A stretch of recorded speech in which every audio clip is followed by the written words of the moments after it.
Let's get all of your invoices set up and ready to go. So when you create your first invoice, all of the settings are already there. Click on your settings in your workspace icon here in the lower left corner. You'll check preferences and then invoices. And here are all of the settings for your invoices, beginning with invoice reminder emails. Here you can set up disabled if you have clients who always pay on time and you've never needed to remind them to pay you, or at a cadence that makes the most sense for you and your clients. Here are some default email templates. So we have some default emails created for you when you send an invoice. You can also edit those, or you can set up a template so that every single time you have the same template without you having to rewrite the same email over and over again. These are selected by dropping down, and these templates are created also here in your settings. You'll see them here in templates. If you want to see a more in-depth version of how to create a template, you can check out templates here in our help center. Just click on the blue check mark and then templates.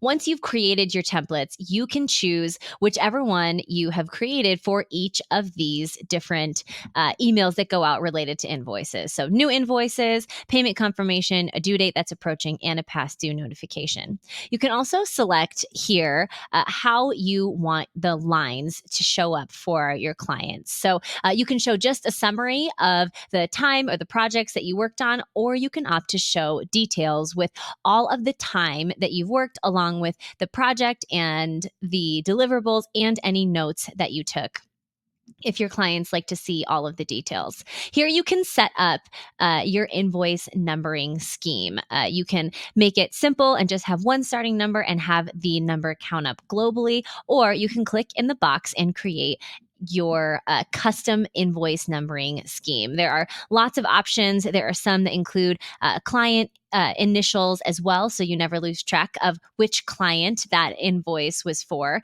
And you can set up a unique sequence per client if you would like. Plus, if you are coming from another system for your invoicing, you can choose the number you want to start from and continue counting from wherever you left off before. If you need more compliance settings, you can add the compliance header here, as well as tax preferences and your tax label here as well. These payment instructions are universal for your entire account. So every time you send an invoice, these will be the default payment instructions that you'll see auto-populate when you create an invoice. So there are your settings for your invoices. When you go to set up your client, whenever you add a new client, you will have payment terms. You can set those up here with edit client and invoicing and payment settings. So you'll see you can set up a default hourly rate, and you can set up if you are rounding to the nearest increment. There are lots of options there for you as well, especially if you are billing hourly. You can set up default payment terms per client, as well as late payment fees, and you can set up deposits as well. So every time you create a new project with this client, it will follow these instructions when you create your invoice.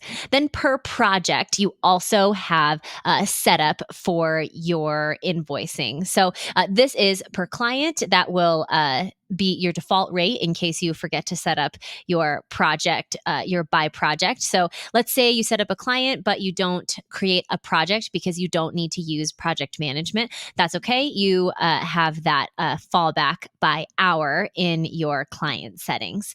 Here in projects, that's where you can set up other different types of payments. So here in your projects, you'll see each of your projects is set up similar with clients. So when you click into any project, you can click edit, and you can see here the project fee type. That's how you'll set up whether you charge hourly, a fixed rate for a project, or by retainer. And when you choose retainer, you can choose whatever retainer period makes sense for you that you've worked out with your clients. You can also choose whether you get paid in advance or at the end of that retainer period, and set up your retainer start date. Something else you can do here in Hectic is set up an hour maximum if you have a retainer. So if you go over the estimated hours, you can add a retainer overage amount. So when you track your time, if you go over your maximum estimate on a retainer project, we'll start tracking your hours for you. And then when you go to do your invoice, you'll see that you have your hours as well that honor this retainer overage hourly amount. That is mouthful. You can also set up your pricing to be per item. So you can set up one project and then each deliverable can be paid in a different way. So if you have an hourly amount, or you have a deliverable where you bill by word, or you have a deliverable that has just one big fixed rate and another deliverable that has a different fee, you can do that by choosing per item pricing in your projects. And now you can set up your pricing per each deliverable using your product and service library. We'll get more into that. Again, if you ever have questions, you can always find answers here in our Help Center. You can check out all the articles and videos and even chat with us.